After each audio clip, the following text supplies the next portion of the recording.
हमारे अध्यक्ष जी रघु शर्मा जी और दीपक बाबरिया जी जो हमारे मैनिफेस्टो कमेटी के चेयरमैन है, तमाम हमारे साथी बैठे हुए हैं और पत्रकार बंधुओं, सबसे पहले मैं आप सबका स्वागत करता हूँ। आज ऐतिहासिक घड़ी है क्योंकि किसी पार्टी का मैनिफेस्टो जो है वो कमिटमेंट होता है पब्लिक के साथ में। अगर आप ईमानदारी से निभाओ तो कांग्रेस ने हमेशा मैनिफेस्टो को महत्व दिया और मुझे याद है करीब 22 साल पहले जो सोनिया गांधी जी बनी थी अध्यक्ष कांग्रेस की, तब एक नई शुरुआत हुई थी और वो शुरुआत थी मैनिफेस्टो को आप महत्व दें और कमिटमेंट रखें जनता के साथ में चुनाव जीतने के बाद में भी। इसके मायने है कि चुनाव जीतने के बाद सरकार बनती है तो अधिकांश पॉलिटिकल पार्टियां मैनिफेस्टो भूल जाती थी, पब्लिक भी भूल जाती है और सरकार में भी उसका महत्व नहीं रहता। ये आपने भी अनुभव किया होगा उस जमाने के अंदर। हमने एक नई शुरुआत करी राजस्थान के अंदर। वो शुरुआत थी कि चुनाव जीतने के बाद में पहली कैबिनेट मीटिंग के अंदर मैनिफेस्टो को रखा गया और उसको पास किया गया। ये पहली शुरुआत थी 98 के अंदर देश के अंदर। तो स्वतः ही सरकारी एजेंडा में आ गए, सरकारी डॉक्यूमेंट बन गया। तमाम कलेक्टर, तमाम सेक्रेटरी सबको कॉपी उपलब्ध हुई। एक्स्ट्रा छपानी पड़ी तो हमने छपाई, पर पूरे राजस्थान में कलेक्टर तक में कॉपी गई कि ये हमारा मैनिफेस्टो जो था चुनाव जीतने के पहले वादे किए थे, हम चाहेंगे कि इसके आधार पर वादे निभाएं हम लोग और उसी ढंग से आपको भी फैसले करने हैं तमाम अधिकारियों को। एक घोषणा पत्र का जन घोषणा पत्र भी राहुल गांधी जी के वक्त आया है। राहुल गांधी जी ने कहा आप जनता को पूछ के मैनिफेस्टो बनाओ। उसके पहले कमेटी बनती थी नेताओं की और वो अपने हिसाब से नाप तोल करके मैनिफेस्टो बनते थे। ये जो राहुल गांधी जी की सोच थी, इसमें हमें जनता को पूछ करके उनकी भावना क्या वो परिलक्षित होनी चाहिए मैनिफेस्टो के अंदर। उसके बाद में आप देख रहे हो कि जन घोषणा पत्र जारी होने लग गए। सिस्टम वही रहा है। चुनाव जीतने के बाद में मैंने जब मैं मुख्यमंत्री दूसरी बार बना तब भी और तीसरी बार तब भी, हम तीनों बार हमने उसको कैबिनेट में रखा है, पहली कैबिनेट के अंदर रखा है। और आप देखेंगे कि गुजरात के अंदर आप लोग प्रदेशवासियों को मैं आह्वान करना चाहूँगा, मैनिफेस्टो बहुत शानदार आ रहा है, प्रतिबद्धता के साथ आ रहा है, समर्पित है जनता के लिए। और जो राहुल गांधी की भावना के साथ में जो भारत जोड़ो यात्रा चल रही है, चाहे महंगाई का मुद्दा हो, चाहे बेरोजगारी का मुद्दा हो, या जो देश में जो माहौल तनाव का, हिंसा का, वो समाप्त हो, प्यार मोहब्बत और भाईचारे से हम लोग रहें, ये मुद्दा हो, या शिक्षा हो या स्वास्थ्य सेवाएं हो या किसानों के मुद्दे हों, तमाम मुद्दों का समावेश किया गया है। और यहाँ पे भी आप देखेंगे कि सरकार बनने के बाद में पहले कैबिनेट के अंदर यही मैनिफेस्टो जो है वो सरकारी डॉक्यूमेंट बन जाएगा। मैं आपको विश्वास दिलाता हूँ। इस रूप में हम लोगों ने एक नई शुरुआत कर ली और जो कमिटमेंट किए गए हैं, पहले चार्जशीट जारी की गई बीजेपी सरकार के खिलाफ में, उसका बड़ा महत्व है। चार्जशीट जारी करना कांग्रेस के लिए एक मैसेज है पब्लिक को, इनके खिलाफ क्या क्या चार्ज लगते हैं। चार्ज तो बहुत सारे होते हैं और वो जनता को दिख भी रहे हैं। आज सत्ता विरोधी जो लहर चल रही है गुजरात के अंदर, क्यों चल रही है? इसलिए लोगों ने देख लिया 27 साल के शासन को और विशेष रूप से 5 साल के शासन को। कोरोना में लोग मर गए, बचा सकती थी सरकार। आज गुजरात सक्षम राज्य है देश का, आज़ादी के पहले से ही। क्या कारण है कि इतना कमजोर हो गया? एक महामारी विश्व स्तर पर आ गई। राजस्थान जैसा स्टेट मुकाबला कर सकता है, नंबर 1 बन सकता है देश के अंदर। भीलवाड़ा मॉडल हमारा राजस्थान में नहीं बल्कि दुनिया में पहुंच सकता है। उसको आधार बना के सबने मुकाबला किया कोरोना का। तो क्या कारण है? यहाँ तो सब संपन्न साधन सब मामले हैं, अस्पताल हैं, भीड़ लगी रही अस्पताल के बाहर और वहाँ पे ड्रिप चढ़ती गई। क्या नहीं होगा, शराब से लोग मर गए, जब शराबबंदी है, नकली शराब बना पीने पड़ता उनको। और मौलवी के अंदर क्या हुआ मालूम आपको, मैंने तो सुना बाद में 12 लाख रुपये खर्च हुए। आप कल्पना कीजिए 135 लोगों की जान चली गई। और मैं आज फिर कहना चाहूँगा आप सबके माध्यम से सरकार को, और आपको भी रिक्वेस्ट करूँगा, आप मौलवी की घटना को गंभीरता से समझें कि एक हाईकोर्ट के सिटिंग या रिटायर्ड जज से कमीशन बैठाने की तकलीफ क्या सरकार को, वो क्या करेगी? वो कम से कम बयान लेगी, तय तक जाएगी किस कारण से ये ब्रिज गिरा है, गलती किसकी रही, किसने कोताही बरती, वो तो करेगा और क्या करेगा। और सजा मिलेगी लोगों को तो आगे कम से कम भय रखेंगे कि पता नहीं ऐसी नौबत नहीं आनी चाहिए। यही तो गवर्नेंस होती है। गवर्नेंस यहाँ पर बिल्कुल जीरो है। पूरी कैबिनेट बदल गई, मुख्यमंत्री सहित, ये भी एक उदाहरण है क्यों बदल गई। ये तमाम बातें आपके सामने हैं। सरकार जो है ये मैनिफेस्टो के माध्यम से न्याय कमीशन बनाने जा रही है जिससे कि वो मॉनिटरिंग कर सके। मैनिफेस्टो की मॉनिटरिंग, जन घोषणा पत्र की मॉनिटरिंग सरकार बनने के बाद में कैबिनेट में तो हो ही होगा वो। उसके बाद में सरकारी अधिकारी जो है चीफ सेक्रेटरी लगाकर कलेक्टर तक, सेक्रेटरी तक, वो कौन कौन से काम मैनिफेस्टो में लिखे हुए हैं, कहाँ तक आगे बढ़े हैं, कौन से फैसले होने बाकी है, उसकी मॉनिटरिंग करने के लिए अलग से आपको न्याय कमीशन बनाया जाएगा। ये इस प्रकार की प्रोविजन किए गए मैनिफेस्टो के अंदर। इसलिए आपको मैं इतना ही कहना चाहूँगा कि अभी आपको मैनिफेस्टो के बारे में बताएंगे। जो वचन दिए गए राहुल गांधी जी द्वारा, उनको मैं रिपीट नहीं करना चाहता, और वचन कोई एक्स्ट्रा हुए हैं, बढ़ाए गए हैं, तो वो आपको बाबरिया जी बताएंगे। मैं आपको इतना ही कहना चाहूँगा कि मैनिफेस्टो का सरकार के डॉक्यूमेंट बनाना और उसको जिस रूप में प्रस्तुत करना, बहुत मेहनत की गई है बाबरिया जी की पूरी टीम द्वारा। 6 लाख लोगों तक पहुंचा गया है, ऑफलाइन और ऑनलाइन। तो आप सोच सकते हो 6 लाख लोगों तक कैसे पहुंचे होंगे, वो बताएंगे बाबरिया जी आपको। परंतु एक प्रयास किया गया, जनता का माइंड क्या है, वो क्या सोचती है, उनके सुझाव क्या है, उसके आधार पर मैनिफेस्टो तैयार किया गया है, जो अभी आपके सामने प्रस्तुत किया गया है। ये मैं आपको निवेदन करना चाहता हूँ। और ये जो अभी मेरे को एक डेलीगेशन मिला, ये भी पहली बार हुआ कि सरदार वल्लभ भाई पटेल के नाम का स्टेडियम बना हुआ था यार गुजरात के अंदर। आप एक नामांकन, हमारी परंपरा रही है प्राचीन काल से ही, हमारी अलग परंपरा देश की है, हमें गर्व है इस देश पर। महान परंपराएं, महान संस्कृति, महान संस्कार है देशवासियों में। उस देश के अंदर एक बार कोई शिलान्यास हो जाता, शिलान्यास, तो वापस शिलान्यास नहीं होता है।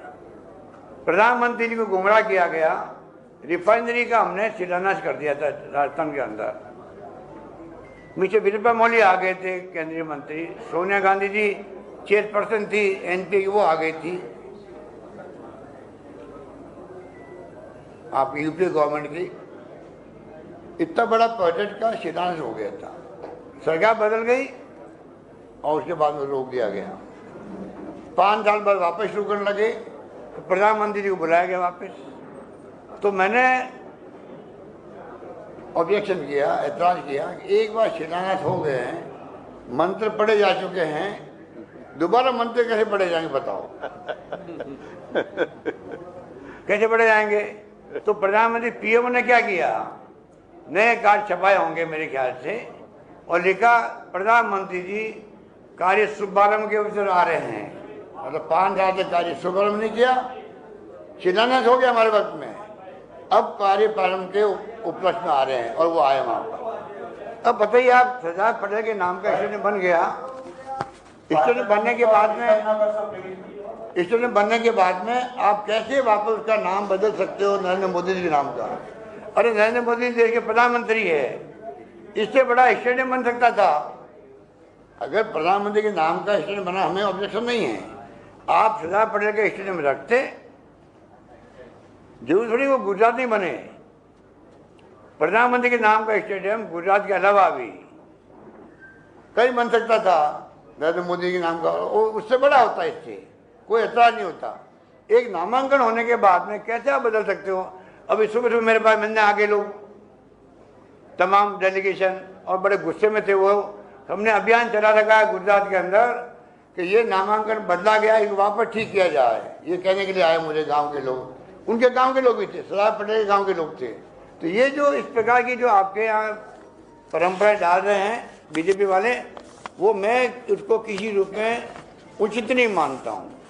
बाकी हमारा जो मैनिफेस्टो है वो भी आप सुनेंगे, उनके मुख्य मुख्य पॉइंट आप चिंतन करेंगे, मनन करेंगे। मैं समझता हूँ उस पर आप जितना हमें सहयोग करेंगे, आर्टिकल लिखना हो, न्यूज़ बनानी हो, आपके ऊपर रहेगा। मीडिया का चौथा स्तंभ है, मैं तो उसको बहुत महत्व देता हूँ ज़िंदगी के अंदर बचपन से ही।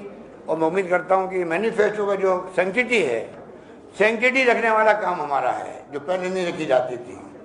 आज सेंटिटी के साथ हम बात करना चाहते हैं आपसे कि गुजरात के फ्यूचर को देखते हुए, जो आज़ादी के पहले से मजबूत राज्य था, कमजोर पड़ता जा रहा है समय के साथ साथ में। इंडस्ट्री बंद हो रही है, बेरोजगारी की बहुत बड़ी समस्या यहाँ आ गई है जो कि आश्चर्यजनक है। महंगाई की मार यहाँ पे भी है, और शिक्षा, स्वास्थ्य और कर्मचारियों की स्थिति क्या है। और लास्ट पॉइंट में कहना चाहूँगा ओपीएस के बारे में। हिमाचल प्रदेश में तो हवा चल रही है, आंधी चल रही है कि आप मतलब ओपीएस लागू करें। हमारी सरकार हिल गई है वहाँ पर। प्रधानमंत्री को बार बार वहाँ आना पड़ रहा है, प्रधानमंत्री को यहाँ भी आना पड़ता है। वहाँ खुले में लोग हल्ला कर रहे हैं, कर्मचारी, किसी कीमत पर आप हमें ओपीएस लागू कीजिए। यहाँ भी कर्मचारी में गुस्सा है, पर यहाँ भय है साथ में, भय के कारण कर्मचारी बोल नहीं पा रहा बेचारा। यहाँ का भला कर्मचारी है, मन के अंदर आक्रोश उसके भी है, क्योंकि सब चाहते हैं सोशल सिक्योरिटी मिले। कौन नहीं चाहेगा? हमने पहल करी है, छत्तीसगढ़ में हो गया है, पंजाब में लागू हो गया है, झारखंड में लागू हो गया। धीरे धीरे सब राज्यों को करना पड़ेगा। प्रधानमंत्री जी, मैं कहना चाहूँगा, आज तो आप नहीं मान रहे हो, वक्त आएगा आपको ही हमारी बात स्वीकार करनी पड़ेगी। सोशल सिक्योरिटी कर्मचारी को देनी पड़ेगी, केंद्र में भी, राज्यों के अंदर भी। आज बीजेपी की तमाम राज्यों ने तय कर लिया है कि हमें किसी कीमत पर ओपीएस लागू नहीं करना है। ये उनका ध्येय बन गया सब लोगों का, जो कि मैं उचित नहीं मानता हूँ। हमने पूरी स्टडी करने के बाद में एनपीएस का मैंने पहले भी आपको कहा, मैं वापस रिपीट नहीं करूँगा, शायद मैंने हिमाचल में कहा होगा। ह्यूमन राइट कमीशन विरोध कर रहा उसका, नंबर 1 हिमाचल में मैंने कहा प्रेस को। नंबर 2 CNAG, वो कह रहा 15 साल हो गए, 16 साल हो गए, अभी तक उसके नियम ही नहीं बने हैं। एनपीएस की जो नई पेंशन योजना है, ना उसके नियम बने हैं, ना प्रोसेस क्या होगा, कैसा अमाउंट कैसे मिलेगा, कोई अभी तक कार्रवाई नहीं हुई है। आप बताइए। और एनपीएस चल रही है अभी तक भी, नंबर 2। और नंबर 3, जुडिशियल पे कमीशन ने भी कहा हम इसको स्वीकार नहीं करते हैं। और इसलिए इनको कई राज्यों को खाली जनता को भ्रमित करने के लिए कमेटी बनानी पड़ रही है। हिमाचल भी है। बीजेपी के राज्य क्या कर रहे हैं कि चलो हमारे ऊपर ये दबाव आ रहा है, हम कमेटी बनाते देखते हैं क्या कर सकते हैं, वो टाइम पास करने के लिए। और लास्ट पॉइंट मेरा ये है, कल मिसेस सीतारमण है जो फाइनेंस मिनिस्टर है, उसने कहा है हम पैसा नहीं लौटाएंगे। जो पैसा जमा हो गया अभी तक हमारा 2004 के बाद में पैसा जमा हो गया है, और वो पैसे के लिए वो कह रही है हम ये पैसा लौटाएंगे नहीं। ये कर्मचारियों को पैसा कटा हुआ है, एक ट्रस्ट बनाया गया भारत सरकार में, पैसा उसमें जमा होता है, और जो करता पैसा केंद्र सरकार का या कर्मचारी का और स्टेट गवर्नमेंट का, वो जमा उसमें होता है। अब मुझे बताइए जो किस्तें जमा हुई है अभी तक, उससे इनकार कर रही है। आप वित्त मंत्री हो भारत सरकार की, आप अगर पैसा जो जमा आपके पास ट्रस्टी के रूप में है, और हमने वापस लागू कर दी पुरानी पेंशन योजना, वो हमारा पैसा है, और लौटाने में आप आनाकानी कर रही हो, इनकार कर रही हो, इससे बड़ा दुर्भाग्य क्या होगा? क्या इतना दिवालिया हो गया केंद्र सरकार? तो वो स्टेट गवर्नमेंट जो जो करेगी ओपीएस, उस पैसे को लौटाने में आपको तकलीफ हो रही है। उस पैसे में आपका कैसे अधिकार हो सकता है? जवाब वो दे। स्टेटमेंट दे दिया उन्होंने डराने के लिए राज्य सरकारों को।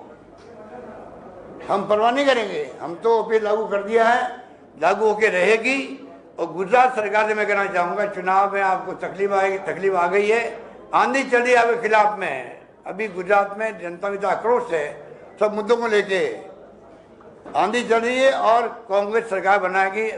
1-2-5 जो मिशन रखा है अध्यक्ष जी ने, वो पूरा होगा। ये मैं आपको निवेदन करना चाहूँगा कि किस प्रकार से जो ये भ्रमित कर रहे हैं, वो भ्रमित होने वाले नहीं, लोग सब समझ गए हैं। और लास्ट बात ये है कि जो मैंने आपको कहा था, ये आप पार्टी फतफत कर रही है यहाँ बैठे बैठी, जिस प्रकार से बोल रही थी गांव में जा करके कि जैसे मतलब पूरा गुजरात को उन्होंने कब्जा कर लिया है। बड़ा करिश्मा वाला नेता है केजरीवाल जी कि 6 महीने के अंदर एक स्टेट पे कब्जा कर लेंगे वो। ऐसी दुर्गति उनकी हुई है। मैंने कहा जैसे ही कूदेगी कांग्रेस मैदान में, नजर नहीं आएंगे।